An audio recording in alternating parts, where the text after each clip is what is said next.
नमस्कार दोस्तों, समरावता थप्पड़ कांड में नरेश मीणा को जमानत मिल गई है।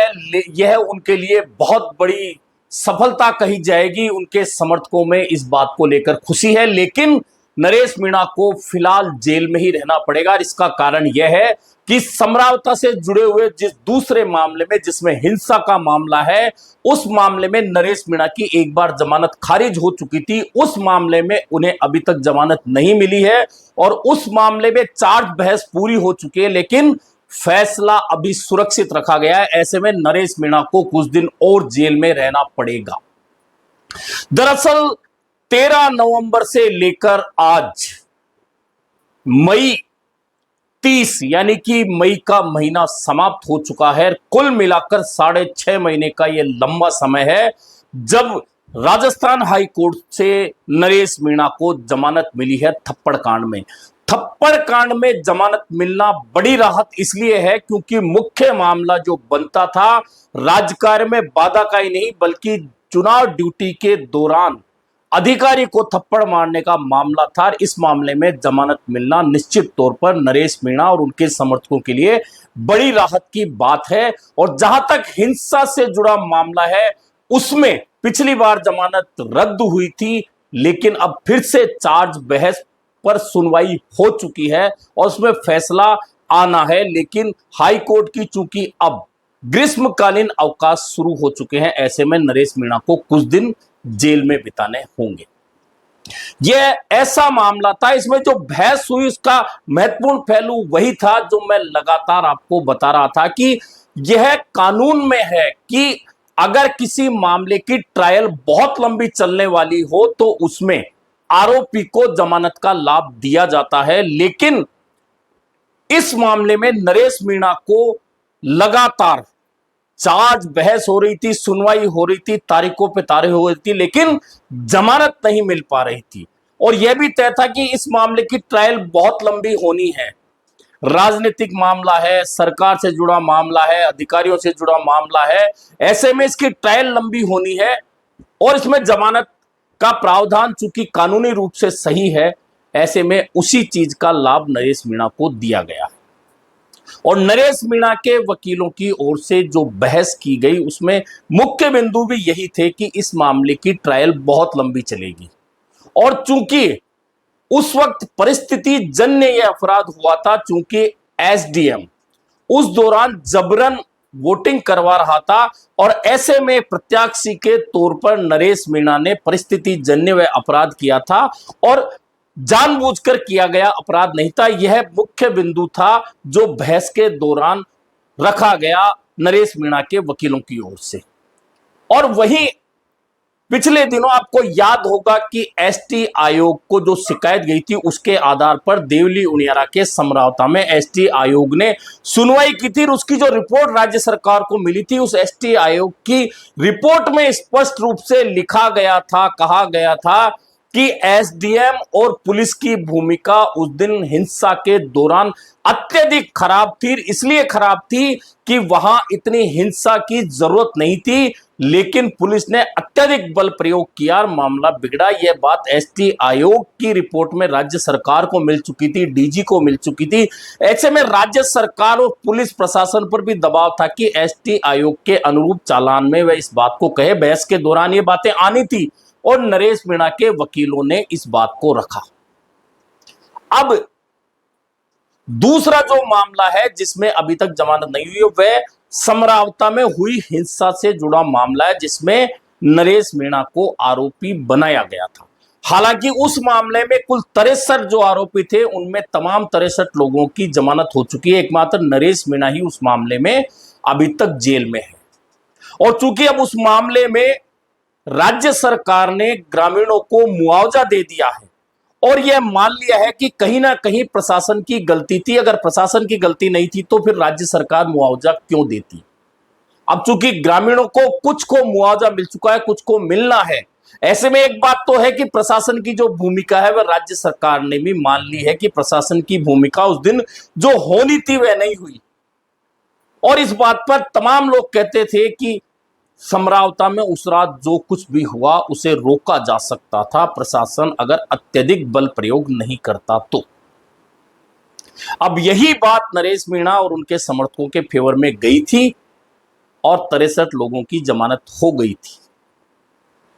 अब चूंकि थप्पड़ कांड का मामला प्रमुख था और उसमें जमानत हो चुकी है, ऐसे में हिंसा के मामले में अब फैसला क्या आएगा इसका तो इंतजार करना है। लेकिन चूंकि अब राहत भरा फैसला है नरेश मीणा के लिए, और सबसे बड़ी बात यह है कि ये जो 6.5 महीने का जो समय बीता है उसमें नरेश मीणा के लिए और बड़ी बात यह है कि उसके खिलाफ जो मामले थे, अधिकांश मामले राजकार्य में बाधा के थे, चुनाव के दौरान अधिकारियों से आपसी बातचीत के थे, यानी कि कोई भी डकैती, चोरी या ऐसा संगीन मामला नरेश मीणा पर नहीं था, या छात्र जीवन के मामले थे। उनमें से 6 मामले में पहले ही नरेश मीणा या तो बरी हो चुका था, कुछ मामले राज्य सरकार ने वापस ले लिए थे, कुछ मामलों में जमानत मिल गई थी। ऐसे में वह मामले घटकर आधे रह गए थे और जो उसका रिकॉर्ड बोल रहा था उस दिन, जिस दिन चुनाव लड़ रहा था नरेश मीणा,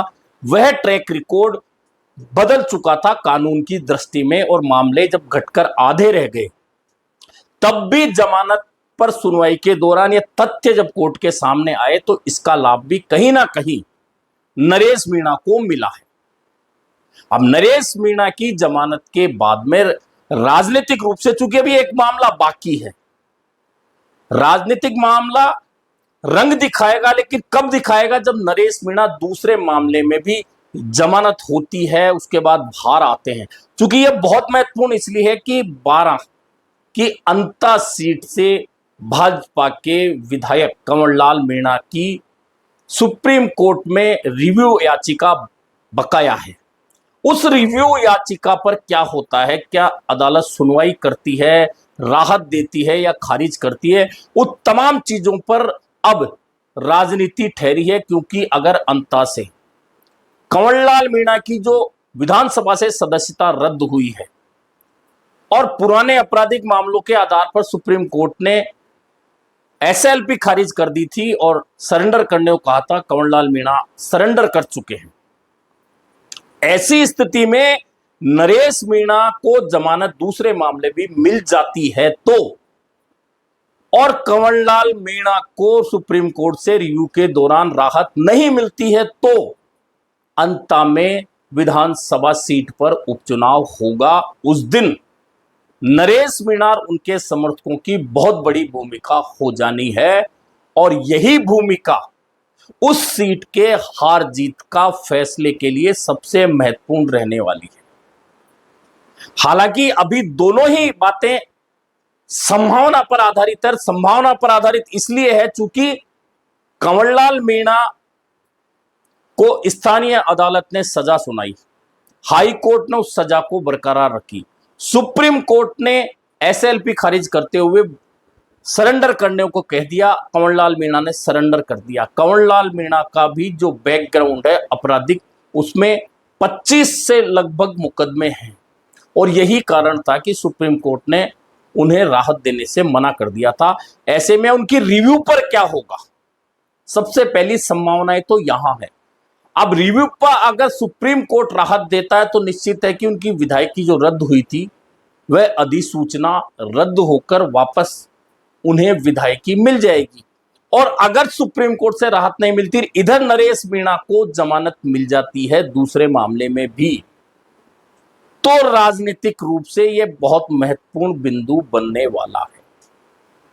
अब क्या होगा नहीं होगा यह दोनों अदालतों के फैसले पर निर्भर है। एक मामला हाईकोर्ट में नरेश मीणा को, जिसमें सुनवाई पूरी हो चुकी है, जो मामला हिंसा से जुड़ा हुआ है उसमें फैसला सुरक्षित है, वह फैसला क्या आएगा। वहीं कंवरलाल मीणा के मामले में सुप्रीम कोर्ट क्या करेगा, यह राजनीतिक रूप से महत्वपूर्ण बिंदु तो है। लेकिन इस पूरे प्रकरण में कांग्रेस और भाजपा की राजनीति में, खासतौर में हाड़ौती की राजनीति में बहुत बड़ा बदलाव जो आने वाले दिनों में नजर आएगा, वह बहुत बड़ा बदलाव होगा। क्योंकि एक तरफ नरेश मीणा और प्रहलाद गुंजल की जोड़ी है, दूसरी ओर भाजपा के नेता खड़े हैं। इधर अब जमानत में चूंकि जमानत होने से पहले आपको याद है कि फरवरी में मुख्यमंत्री भजनलाल शर्मा और नरेश मीणा के परिजनों के बीच जो वार्ता हुई थी, वार्ता के बाद में 1 महीने का समय लिया गया था, लेकिन 1 महीने के समय से ज्यादा समय हो गया। अब चूंकि एक मामले में जमानत हो गई, ऐसे में उस समझौते की कहीं ना कहीं इस जमानत में भूमिका है, इसे भूलना नहीं चाहिए। ऐसे में यह जो भूमिका रही है, किसकी रही है, कितनी रही है, और इस भूमिका से नरेश मीणा और उनके समर्थक, उनके परिजन कितने संतुष्ट हैं, ये तमाम बातें भी राजनीतिक रूप से आगे चलकर असर दिखाने वाली हैं, ये तय मानकर चलिए। लेकिन देवली उनियारा विधानसभा उपचुनाव के दौरान समरावता गांव में जिस तरह जबरन वोटिंग एक एसडीएम ने करवाने का प्रयास किया, और उस दौरान यह थप्पड़ कांड हुआ, और उस थप्पड़ कांड के बाद समरावता में जो हुआ, और उसके बाद में नरेश मीणा की 6.5 महीने तक जेल में रहने की जो कहानी है, वह भी राजस्थान के राजनीतिक इतिहास में एक अलग और अनोखी कहानी कही जाएगी। जब भी इस तरह के मामले होंगे, नरेश मीणा का मामला याद भी रखा जाएगा और उसकी चर्चा भी होगी कि कैसे एक राजनीतिक मामले को इतना बड़ा बना दिया गया कि एक निर्दलीय उम्मीदवार को, जो कि 60,000 से ज्यादा वोट लेकर आता है, उसे इतने लंबे समय तक आरोपी के रूप में जेल में रहना पड़ता है। लेकिन फिलहाल राहत की बात यह है कि नरेश मीणा के लिए जो सबसे महत्वपूर्ण मामला था, वह थप्पड़ कांड का मामला था, और इस थप्पड़ कांड के मामले में राजस्थान हाई कोर्ट ने जमानत स्वीकार कर ली है, और इसलिए स्वीकार कर ली है कि मामले में अब ट्रायल बहुत लंबा चलेगा। उस ट्रायल के बाद में नरेश मीणा को रिहा किया जाता है, सजा दी जाती है, सजा दी जाती है तो कितनी दी जाती है, नहीं दी जाती है, तमाम बातें अब आगे ट्रायल में सामने आएंगी। लेकिन सबसे पहले इस मामले में यह राहत भरा फैसला नरेश मीणा और उनके समर्थकों और उनके परिजनों के लिए है। अब देखना यह है कि जो दूसरा मामला अभी तक अदालत के पास है, जिसमें सुनवाई बहस पूरी हो चुकी है, उसमें फैसला आना है। उस फैसले के आने के बाद ही आगे क्या हो सकता है इस पूरे मामले में, कानूनी रूप से, राजनीतिक रूप से, यह देखा जाएगा।